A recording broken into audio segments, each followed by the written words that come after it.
ಗ್ಯಾರಂಟಿಗಳನ್ನ ಮಾತಿಗೂ ವಿಪಕ್ಷಗಳು ಟೀಕೆ ಮಾಡ್ತಾ ಇದ್ವು. ವಿಪಕ್ಷಗಳಿಗೆ ಸಿದ್ದರಾಮಯ್ಯನವರು ಈಗ ತಿರುಗೇಟನ್ನ ಕೊಟ್ಟಿದ್ದಾರೆ. ಕಾಮಾಲೆ ಕಣ್ಣಿಗೆ ಕಾಣೋದೆಲ್ಲವೂ ಕೂಡ ಹಳದಿನೇ ಅಂತೇಳಿ ಹೇಳಿದ್ದಾರೆ ಸಿದ್ದರಾಮಯ್ಯ. ವಸ್ತು ಸ್ಥಿತಿಯನ್ನ ಹೇಳಿದ್ರೆ ಅವರಿಗೆ ಅರಗಿಸಿಕೊಳ್ಳೋದಕ್ಕಾಗಲ್ಲ, ನುಂಗಲಾರದ ತುತ್ತು ಅವರಿಗೆ. ಸತ್ಯ ಹೇಳಿದ್ರೆ ಬಿಜೆಪಿ ನಾಯಕರಿಗೆ ತಡೆದುಕೊಳ್ಳೋದಕ್ಕೆ ಆಗಲ್ಲ ಅಂತೇಳಿ ಹೇಳಿದ್ದಾರೆ ಸಿದ್ದರಾಮಯ್ಯನವರು. ಮಾತಿಗೂ ಕೂಡ ಕಾಂಗ್ರೆಸ್ನ ಜನಪ್ರಿಯ 5 ಗ್ಯಾರಂಟಿ ಯೋಜನೆಗಳ ಬಗ್ಗೆ ವಿಪಕ್ಷ ನಾಯಕರುಗಳು, ಅದರಲ್ಲೂ ಕೂಡ ಬಿಜೆಪಿ ಮತ್ತೆ ಜೆಡಿಎಸ್ನ ನಾಯಕರುಗಳು ಟೀಕೆ ಮಾಡ್ತಾನೆ ಇದ್ರು.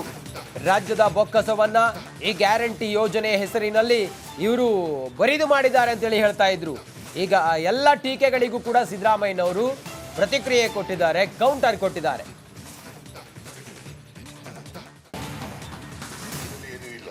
ಅವ್ರಿಗೆ ಸಂಸದೀಯ ವ್ಯವಸ್ಥೆಯಲ್ಲಿ ನಂಬಿಕೆ ಇಲ್ಲ. ತಲೆ ತುಂಬ ರಾಜಕೀಯ ಮಂಜು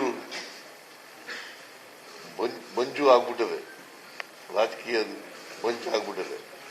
ಅವ್ರಿಗೆ ಈ ಹೇಗಿದೆ ಅಂತಂದ್ರೆ, ಈ ಕಾಮಾಲೆ ರೋಗದವ್ರಿಗೆ ಕಾಣದೆಲ್ಲ ಹಳದಿಯಾಗಿ ಕಾಣಿಸುತ್ತೆ, ಆ ತರ ಆಗ್ಬಿಟ್ಟದೆ ಅವ್ರಿಗೆ ಪಾಪ. ಈಗ ನೀವು ನೋಡಿದ್ರಲ್ಲ, ವಿರೋಧ ಪಕ್ಷದವರು ಏನಿಲ್ಲ ಅಂತ ಶುರು ಮಾಡಿದ್ರು ನಮ್ಮ ಮೊದಲನೇ ಸೆಂಟೆನ್ಸ್ ಓದುವಾಗ್ಲಿಂದ. ಆಮೇಲೆ ಪ್ಲಕಾರ್ಡ್ಗಳು ಹಿಡ್ಕೊಂಡ್ ಬಂದ್ಬಿಟ್ಟಿದ್ದಾರೆ. What does it mean, what is it indicate, plan ಮಾಡ್ಕೊಂಡ್ ಬಂದಿದ್ರಲ್ವಾ. ನಮ್ಮಲ್ಲಿ ಒಂದು ಹಳ್ಳಿನಲ್ಲಿ ಒಂದು ಗಾದೆ ಹೇಳ್ತಾರೆ, ಇದ್ದಂಗೆ ಹೇಳಿದ್ರೆ ಎದ್ದು ಬಂದು ಎದೆಗೊದ್ರು ಅಂತ. ಇದ್ದಂಗೆ ಹೇಳಿದ್ರೆ ಎದ್ದು ಬಂದು ಎದೆಗೊದ್ರು ಅಂತ ಒಂದು ಗಾದೆ ಹಳ್ಳಿನಲ್ಲಿ. ಸತ್ಯ ಹೇಳಿದ್ರೆ ಅವ್ರಿಗೆ ತಡ್ಕೊಳಕ್ಕಾಗಲ್ಲ ಪಾಪ, ಸತ್ಯ ಹೇಳಿದ್ರೆ ತಡ್ಕೊಳಕ್ಕಾಗಲ್ಲ. ಅಲ್ಲಿ ಕೇಳಬೇಕಾಗಿತ್ತು ಪಾರ್ಲಿಮೆಂಟ್ ನಲ್ಲಿ. ನಾನು ಇವ್ನು ನೋಡಿದೆ ಟಿವಿನಲ್ಲಿ, ಯಾರು ಕೋಲಾರದ MP 5 ವರ್ಷದಲ್ಲಿ ಒಂದಿನ ಪಾರ್ಲಿಮೆಂಟ್ ನಲ್ಲಿ ಮಾತಾಡಿದಾರ? ಹೇಳಿ ನೀವೇ. ಅವರು MP ಆಗ್ಲಿಕ್ಕೆ ಲಾಯಕ ನಾಲಾಯಕ? ಬ್ರ್ಯಾಂಡ್ ಬೆಂಗಳೂರು ಹೆಸರಲ್ಲಿ ಇವರು ಕೊಲ್ಲುತ್ತಿದ್ದಾರೆ. ಬೆಂಗಳೂರು ಜನರು ಬದುಕು ಇವತ್ತು ನರಕ ಆಗಿದೆ. ಬ್ರ್ಯಾಂಡ್ ಬೆಂಗಳೂರು ಅಲ್ಲ, ಬ್ಯಾಡ್ ಬೆಂಗಳೂರು ಅಂತೇಳಿ ಹೇಳಿದ್ದಾರೆ ಬಿಜೆಪಿ. ಈ ಬಜೆಟ್ ವಿರುದ್ಧ ಶಾಸಕ ಬಿಜೆಪಿ ನಾಯಕರುಗಳು ಸರ್ಕಾರದ ಈ ಬಜೆಟ್ ವಿರುದ್ಧ ಶಾಸಕ ಅಶ್ವಥ್ ನಾರಾಯಣ್ ಅವರ ಆದಿಯಾಗಿ ಬಿಜೆಪಿಯ ನಾಯಕರುಗಳು ವಾಗ್ದಾಳಿಯನ್ನ ಮಾಡಿದ್ದಾರೆ. ಬ್ರ್ಯಾಂಡ್ ಬೆಂಗಳೂರಲ್ಲ ಇದು, ಬ್ಯಾಡ್ ಬೆಂಗಳೂರು ಅಂತೇಳಿ ಹೇಳಿದ್ದಾರೆ. ಬಜೆಟ್ ವಿರುದ್ಧ ಶಾಸಕ ಅಶ್ವಥ್ ನಾರಾಯಣ್ ಅವರು ಕಿಡಿಕಾರಿರೋದು, ವಾಗ್ದಾಳಿ ಮಾಡಿರೋದು. ಬೆಂಗಳೂರಿಗೋಸ್ಕರ ಇಷ್ಟು ಬಜೆಟ್ನಲ್ಲಿ ನಾವು ಹಣವನ್ನು ಮೀಸಲಿಟ್ಟಿದ್ದೀವಿ ಅಂತ ಹೇಳಿ ಇವತ್ತೇನು ಹೇಳಿದ್ರು, ಅದಕ್ಕೆ ಅಶ್ವಥ್ ನಾರಾಯಣ್ ಅವರು ಶಾಸಕರು ಪ್ರತಿಕ್ರಿಯೆ ಕೊಟ್ಟಿದ್ದಾರೆ. ಬೆಂಗಳೂರು ಜನನ ಬದುಕನ್ನು ನರಕ ಮಾಡಿರುವಂಥ ಸರ್ಕಾರ ಅಂದರೆ ಅದು ಸನ್ಮಾನ್ಯ ಸಿದ್ದರಾಮಯ್ಯನವರು. ಬ್ರ್ಯಾಂಡು ಇಲ್ಲ, ಬರೀ ಬ್ಯಾಂಡ್ ಬಾರಿಸಲಿಕ್ಕೆ ಇವತ್ತು ಮಾಡಿರುವಂಥ ಪ್ರಯತ್ನ, ಬ್ಯಾಡ್ ಬೆಂಗಳೂರು ಮಾಡೋಕ್ಕೆ ಮಾಡಿರುವಂಥ ಪ್ರಯತ್ನವೇ ಇವತ್ತಿನ ಈ ಕಾಂಗ್ರೆಸ್ ಸರ್ಕಾರದ ಕೆಲಸವಾಗಿದೆ.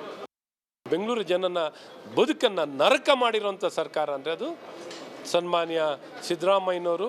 ಬ್ರ್ಯಾಂಡು ಇಲ್ಲ, ಬರೀ ಬ್ಯಾಂಡ್ ಬಾರಿಸಲಿಕ್ಕೆ ಇವತ್ತು ಮಾಡಿರುವಂಥ ಪ್ರಯತ್ನ, ಬ್ಯಾಡ್ ಬೆಂಗಳೂರು ಮಾಡೋಕ್ಕೆ ಮಾಡಿರುವಂಥ ಪ್ರಯತ್ನವೇ ಇವತ್ತಿನ ಈ ಕಾಂಗ್ರೆಸ್ ಸರ್ಕಾರದ ಕೆಲಸವಾಗಿದೆ. ಸಿದ್ದರಾಮಯ್ಯನವರ ಬಜೆಟ್ ಅನ್ನ ಬಿಜೆಪಿ ಶಾಸಕ ಕೊಂಡಾಡಿದ್ದಾರೆ. ಸಿಎಂ ಮತ್ತೆ DCMಗೆ ನಾನು ಅಭಿನಂದನೆಯನ್ನ ಸಲ್ಲಿಸ್ತೀನಿ. ಬಿಜೆಪಿಯ ಶಾಸಕ ST ಸೋಮಶೇಖರ್ ಹಿಂಗಂತ ಹೇಳಿದ್ದಾರೆ. ನನ್ನ ಕ್ಷೇತ್ರದಲ್ಲಿ 5 ಕಸದ ಘಟಕಗಳು ಇದ್ದವು. ಬೆಂಗಳೂರಿಂದ ಹೊರಗೆ ಹಾಕೋಕೆ ಕಸ ಸಂಸ್ಕರಣಾ ಘಟಕ. ಕ್ಷೇತ್ರದ 110 ಹಳ್ಳಿಗಳ ವ್ಯಾಪ್ತಿಗೆ ನೀರಿನ ಸಮಸ್ಯೆಗೆ ಪರಿಹಾರವನ್ನು ಕೊಟ್ಟಿದ್ದಾರೆ. ಹಂಗಾಗಿ ಈ ಬಜೆಟ್ ಅನ್ನ ನಾನು ಮುಕ್ತ ಕಂಠದಿಂದ ಹಾಡಿ ಹೊಗಳ್ತೀನಿ ಅಂತೇಳಿ ಹೇಳಿದ್ದಾರೆ ಬಿಜೆಪಿಯ ಶಾಸಕ ST ಸೋಮಶೇಖರ್ ಅವರು. ಬಿಜೆಪಿಯಿಂದ ಒಂದು ಹೆಜ್ಜೆ ಹೊರಗಡೆ ಇಟ್ಟು ಕಾಂಗ್ರೆಸ್ಗೆ ಹೋಗೇ ಬಿಡ್ತಾರೆ ಅನ್ನುವ ಚರ್ಚೆಗಳೆಲ್ಲವೂ ಕೂಡ ಇದ್ದಾವೆ. ಅಂತ ಸಮಯದಲ್ಲೇ ಅವರು ಸಿದ್ದರಾಮಯ್ಯನವರ ಪರವಾಗಿ ಮಾತಾಡೋದು, ಕಾಂಗ್ರೆಸ್ ಪರವಾಗಿ ಮಾತಾಡೋದು, ಬಿಜೆಪಿಗೆ ಇರುಸು ಮುರುಸು ಆಗೋ ರೀತಿಯಾಗೆಲ್ಲ ಮಾತಾಡೋದನ್ನ ನಾವು ನೋಡಿದ್ದೀವಿ. ಈಗ ಬಜೆಟ್ ಅನ್ನ ಬಿಜೆಪಿ ನಾಯಕರು ಎಲ್ಲರೂ ಕೂಡ ಇದು ಸರಿ ಇಲ್ಲ, ಇದು ಬ್ರ್ಯಾಂಡ್ ಅಲ್ಲ, ಬ್ಯಾಂಡು ಅಂತ ಹೇಳಿ ಎಲ್ಲ ಟೀಕೆ ಮಾಡ್ತಾ ಇದ್ರೆ, ಬಿಜೆಪಿಯ ಶಾಸಕರು ಮಾತ್ರ ಇದಕ್ಕೆ ಅಭಿನಂದನೆಯನ್ನ ಸಲ್ಲಿಸಿದ್ದಾರೆ. ಸಿಎಂ ಮತ್ತೆ DCM ST ಸೋಮಶೇಖರ್ ಅವರು ಏನು ಹೇಳಿದ್ದಾರೆ ನೋಡೋಣ ಬನ್ನಿ. ಉಪಮುಖ್ಯಮಂತ್ರಿಗಳಿಗೆ ಮತ್ತು ಮುಖ್ಯಮಂತ್ರಿಗಳಿಗೆ ಅಭಿನಂದನೆ ಹೇಳ್ತೇನೆ. ನನ್ನ ಕ್ಷೇತ್ರದಲ್ಲಿ 5 ಕಸದ ಘಟಕಗಳಿದ್ದು ಅದನ್ನು ಕಂಪ್ಲೀಟ್ ಬೆಂಗಳೂರಿಂದ ಹೊರಗಡೆ ಆಗ್ತಕ್ಕಂಥದ್ದಕ್ಕೆ ಸುಮಾರು 50ರಿಂದ 100 ಎಕರೆ ಹೊರಗಡೆ ಕಸ ಸಂಸ್ಕರಣಾ ಘಟಕ ಮಾಡ್ತಕ್ಕಂಥದ್ದಕ್ಕೆ ಚಾಲನೆ ಮಾಡ್ತೀವಿ ಅಂತ ಹೇಳಿದ್ದಾರೆ. ಯಶವಂತಪುರ ಕ್ಷೇತ್ರದಲ್ಲಿ ಭಾಳ ಜನರಿಗೆ ತೊಂದರೆ ಇತ್ತು. ಅದನ್ನು ನಿವಾರಣೆ ಮಾಡ್ತಕ್ಕಂಥದ್ದಕ್ಕೆ ಮುಖ್ಯಮಂತ್ರಿಗಳು ಉಪಮುಖ್ಯಮಂತ್ರಿಗಳು ಒಂದು ಕ್ರಮ ತೆಗೆದುಕೊಂಡಿದ್ದಾರೆ. ಎರಡನೇದು, ನಮ್ಮದು 110 ವ್ಯಾಪ್ತಿಗೆ ಜಾಸ್ತಿ ಬರ್ತದೆ. ಕುಡಿಯುವ ನೀರಿಗೆ ಪರಿಹಾರವನ್ನು ಕೊಟ್ಟಿದ್ದಾರೆ. ಶಾಶ್ವತವಾಗಿ 110 ವ್ಯಾಪ್ತಿಗೆ ಕಾವೇರಿ 5th ಸ್ಟೇಜ್ ಅದು ಕಂಪ್ಲೀಟ್ ಆದರೆ ನಮ್ಮ ಯಶವಂತಪುರ ಕ್ಷೇತ್ರ 110ಗೆ ಪರ್ಮನೆಂಟಾಗಿ ಕುಡಿಯುವ ನೀರಿನ ಸೋರ್ಸ್ ಮಾಡ್ತೇವೆ ಅಂತಕ್ಕಂಥದ್ದನ್ನು ಮುಖ್ಯಮಂತ್ರಿಗಳು ಬಜೆಟ್ನಲ್ಲಿ ಘೋಷಣೆ ಮಾಡಿದ್ದಾರೆ. ಉಪಮುಖ್ಯಮಂತ್ರಿಗಳಿಗೆ ಮತ್ತು ಮುಖ್ಯಮಂತ್ರಿಗಳಿಗೆ ಅಭಿನಂದನೆ ಈ ಬಜೆಟನ್ನು ಕೊಂಡಾಡಿದ್ದಾರೆ ಜನಾರ್ದನ ರೆಡ್ಡಿ. ಸಿದ್ದರಾಮಯ್ಯ ಬಜೆಟ್ ರಾಜ್ಯದ ಜನರ ಪರವಾಗಿದೆ ಅಂತೇಳಿ ಹೇಳಿದ್ದಾರೆ ಜನಾರ್ದನ ರೆಡ್ಡಿ. ಜನಾರ್ದನ ರೆಡ್ಡಿ ಅವರು ಬಿಜೆಪಿಯಲ್ಲಿ ಇಲ್ಲದೇ ಇದ್ರೂ ಕೂಡ ಬಿಜೆಪಿಯಲ್ಲಿ ಇದ್ದಂಗೆ ಅವರು. ಈಗ ಸಿದ್ದರಾಮಯ್ಯನವರನ್ನ ಈ ಬಜೆಟ್ ಮಂಡಿಸಿದ್ದಕ್ಕೆ, ಈ ಬಜೆಟ್ನ ವಿಚಾರಗಳನ್ನು ಅಥವಾ ಬಜೆಟ್ ಜನರ ಪರವಾಗಿದೆ, ಇದು ಜನರಿಗೆ ಅನುಕೂಲ ಆಗಿದೆ, ಮುಂದಿನ ದಿನಗಳಲ್ಲಿ ಅಭಿವೃದ್ಧಿ ಆಗುತ್ತೆ ಕರ್ನಾಟಕ ಅನ್ನೋ ರೀತಿಯಲ್ಲಿ ಮಾತಾಡಿದ್ದಾರೆ. ಸಿದ್ದರಾಮಯ್ಯ ಅವರ ಬಜೆಟನ್ನು ಜನಾರ್ದನ್ ರೆಡ್ಡಿ ಕೊಂಡಾಡಿದ್ದಾರೆ. ಸಿದ್ದರಾಮಯ್ಯ ಬಜೆಟ್ ರಾಜ್ಯದ ಜನರ ಪರವಾಗಿದೆ ಅಂತ ಹೇಳಿ ಜನಾರ್ದನ್ ರೆಡ್ಡಿ ಹೇಳಿದ್ದಾರೆ. ಏನು ಹೇಳಿದ್ದಾರೆ ಕೇಳೋಣ ಬನ್ನಿ. ಬಜೆಟ್ನಲ್ಲಿರುವಂಥ ಇಡೀ ಕರ್ನಾಟಕ ರಾಜ್ಯದ ಹಿತದೃಷ್ಟಿಯಿಂದ ಅವರು ಏನು ಘೋಷಣೆ ಮಾಡಿದ್ದಾರೆ, ಬಜೆಟಲ್ಲಿರುವಂಥ ಎಲ್ಲ ಅಂಶಗಳು ಕೂಡ ರಾಜ್ಯದ ಪರವಾಗಿ, ರಾಜ್ಯದ ಜನರ ಪರವಾಗಿ ಇದೆ ಅನ್ನುವಂಥದ್ದು ನನ್ನ ಭಾವನೆ. ಅದರಲ್ಲೂ ವಿಶೇಷವಾಗಿ ಇವತ್ತೇನು ಇಡೀ ನಮ್ಮ ಕರ್ನಾಟಕ ರಾಜ್ಯದ ನನ್ನ ಗಂಗಾವತಿ ವಿಧಾನಸಭಾ ಕ್ಷೇತ್ರದ ಅಂಜನಾದ್ರಿ ಒಂದು ವಿಷಯಕ್ಕೆ ಅನುದಾನವನ್ನು ಕೊಡುವುದರ ಮತ್ತು ಕೊಪ್ಪಳ ಜಿಲ್ಲೆಯಲ್ಲಿ ಸಾಕಷ್ಟು ಒಂದು ಅಭಿವೃದ್ಧಿ ಕೆಲಸಗಳಿಗೆ ಇವತ್ತು ಅವರೇನು ಘೋಷಣೆಯನ್ನು ಮಾಡಿದ್ದಾರೆ. ಇವತ್ತು ಸಿಎಂ ಸಿದ್ದರಾಮಯ್ಯ ತಮ್ಮ ದಾಖಲೆಯ 15ನೇ ಬಜೆಟ್ ಅನ್ನ ಮಂಡನೆ ಮಾಡಿದ್ದಾರೆ. ಈ ಮೂಲಕ ತಮ್ಮ ಅಹಿಂದ ವೋಟ್ ಬ್ಯಾಂಕ್ ಗಟ್ಟಿ ಮಾಡಿಕೊಂಡಿದ್ದಾರೆ. ಈ ಕುರಿತು ಒಂದು ವಿಶೇಷ ವರದಿ ಇದೆ, ನೋಡೋಣ ಬನ್ನಿ.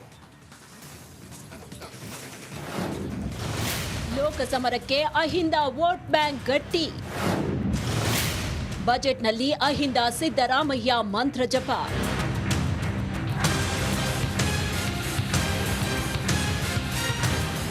ಇವತ್ತು ಸಿಎಂ ಸಿದ್ದರಾಮಯ್ಯ ತಮ್ಮ 2ನೇ ಅವಧಿಯ 15ನೇ ಬಜೆಟ್ ಮಂಡನೆ ಮಾಡಿದ್ದಾರೆ.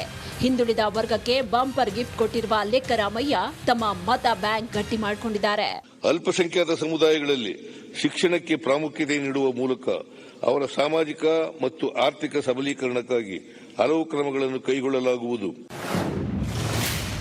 ಎಸ್ಸಿ ಎಸ್ಟಿ ಸಮುದಾಯಕ್ಕೆ ವಿಶೇಷ ಅನುದಾನ ನೀಡಿದ್ದು, ಎಸ್ಟಿ ಆಶ್ರಮ ಶಾಲೆಗಳನ್ನು ಮಹರ್ಷಿ ವಾಲ್ಮೀಕಿ ಆದಿವಾಸಿ ಬುಡಕಟ್ಟು ವಸತಿ ಅಂತ ಮರುನಾಮಕರಣ, 7 ಜಿಲ್ಲೆಗಳಲ್ಲಿ ತಲಾ 2ರಂತೆ 14 ವಿದ್ಯಾರ್ಥಿ ನಿಲಯ ಸ್ಥಾಪನೆ, 200 ಇಂಜಿನಿಯರಿಂಗ್ ಪದವೀಧರರಿಗೆ 15,000 ಶಿಷ್ಯ ವೇತನ, 5,000 ಯುವಕ ಯುವತಿಯರಿಗೆ ಫೋಟೋಗ್ರಫಿಗೆ ಡ್ರೋನ್ ತರಬೇತಿ, 100 ಪಿಎಚ್ಡಿ ವಿದ್ಯಾರ್ಥಿಗಳಿಗೆ 25,000 ಮಾಸಿಕ ಶಿಷ್ಯ ವೇತನ, 25 ಅಲೆಮಾರಿ ಸಮುದಾಯಗಳ ಅಭಿವೃದ್ಧಿಗೆ ಪಣ ತೊಡಲಾಗಿದೆ. 24-25ನೇ ಸಾಲಿನಲ್ಲಿ ಪರಿಶಿಷ್ಟ ಜಾತಿ, ಪರಿಶಿಷ್ಟ ಪಂಗಡ ಹಾಗೂ ಹಿಂದುಳಿದ ವರ್ಗಗಳ ಇಲಾಖೆಗಳಿಂದ ಸೇರಿದ ಒಟ್ಟು 29 ವಸತಿ ಶಾಲೆ ಸಂಕೀರ್ಣಗಳ ನಿರ್ಮಾಣ ಕಾಮಗಾರಿಗಳನ್ನು 638 ಕೋಟಿ ರುಗಳ ಅಂದಾಜು ವೆಚ್ಚದಲ್ಲಿ ಕೈಗೊಳ್ಳಲಾಗುವುದು.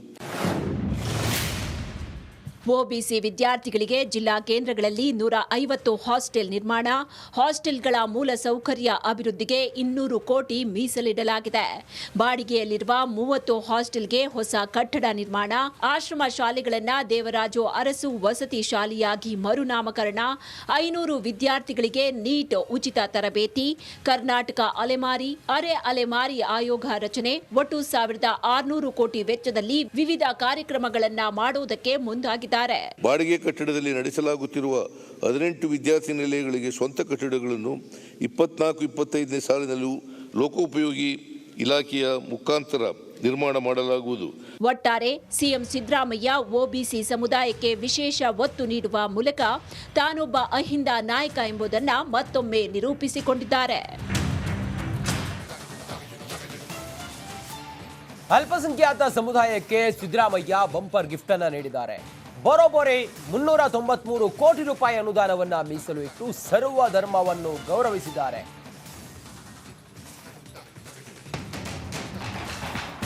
ಮುಖ್ಯಮಂತ್ರಿ ಸಿದ್ದರಾಮಯ್ಯ ರಾಜ್ಯದ 15ನೇ ಆಯವ್ಯಯ ಮಂಡಿಸಿದ್ದು ಅಲ್ಪಸಂಖ್ಯಾತ ಸಮುದಾಯಕ್ಕೆ ಭರ್ಜರಿ ಕೊಡುಗೆಗಳನ್ನು ಘೋಷಣೆ ಮಾಡಿದ್ದಾರೆ. ಈ ಮೂಲಕ ತಮ್ಮ ಅಲ್ಪಸಂಖ್ಯಾತ ಓಲೈಕೆಯ ರಾಜಕಾರಣವನ್ನು ಮತ್ತೆ ಮುಂದುವರೆಸಿದ್ದಾರೆ. ಅಲ್ಪಸಂಖ್ಯಾತರಿಗೆ ಬಂಪರ್, ವಕ್ಫ್ ಆಸ್ತಿ ಅಭಿವೃದ್ಧಿಗೆ 100 ಕೋಟಿ ಮೀಸಲು, ಕ್ರಿಶ್ಚಿಯನ್ ಸಮುದಾಯದ ಅಭಿವೃದ್ಧಿಗೆ 200 ಕೋಟಿ, ಮಂಗಳೂರು ಹಜ್ ಭವನ ಅಭಿವೃದ್ಧಿಗೆ 10 ಕೋಟಿ, ಅಲ್ಪಸಂಖ್ಯಾತರ ಸಣ್ಣ ಕೈಗಾರಿಕೆಗೆ ಕಡಿಮೆ ಬಡ್ಡಿಗೆ ಸಾಲ, 10 ಕೋಟಿವರೆಗೆ 6% ಬಡ್ಡಿ ದರದಲ್ಲಿ ಸಾಲ ಯೋಜನೆ, ಮುಸ್ಲಿಂ ಮಹಿಳಾ ಸ್ವಸಹಾಯ ಗುಂಪುಗಳಿಗೆ 10 ಕೋಟಿ ರೂಪಾಯಿ, 100 ಹೊಸ ಮೌಲಾನಾ ಆಜಾದ್ ಶಾಲೆಗಳು, ಧಾರ್ಮಿಕ ಸ್ಥಳಗಳ ಮೂಲ ಸೌಕರ್ಯಕ್ಕೆ 20 ಕೋಟಿ ರೂಪಾಯಿ, ಜೈನ ಧಾರ್ಮಿಕ ಸ್ಥಳಗಳ ಅಭಿವೃದ್ಧಿಗೆ 50 ಕೋಟಿ ರೂಪಾಯಿ. ಹೀಗೆ ನೀಡುವುದರ ಮೂಲಕ ತುಷ್ಟೀಕರಣ ನೀತಿಯನ್ನ ಸಿಎಂ ಸಿದ್ದರಾಮಯ್ಯ ಮಾಡಿದ್ದಾರೆ. ನರ್ಸಿಂಗ್ ವ್ಯಾಸಂಗ ಮಾಡುತ್ತಿರುವ ಅಲ್ಪಸಂಖ್ಯಾತ ವಿದ್ಯಾರ್ಥಿಗಳಿಗೆ ಶುಲ್ಕ ಭರಿಸುವ ಯೋಜನೆ ಮತ್ತೆ ಆರಂಭ ಮಾಡಲಾಗಿದೆ. ರಾಜ್ಯದಲ್ಲಿರುವ ಸಿಖ್ ಲಿಗಾರ್ ಸಮುದಾಯದವರ ಆರ್ಥಿಕ ಸಬಲೀಕರಣಕ್ಕಾಗಿ ಹೊಸ ಯೋಜನೆಗೆ 2 ಕೋಟಿ ಅನುದಾನ, ಬೀದರ್ನಲ್ಲಿ ಶ್ರೀ ನಾನಕ್ ಝೀರಾ ಸಾಹೇಬ್ ಗುರುದ್ವಾರ ಅಭಿವೃದ್ಧಿಗೆ 1 ಕೋಟಿ ಹಣ ಮೀಸಲಿಟ್ಟಿದ್ದಾರೆ.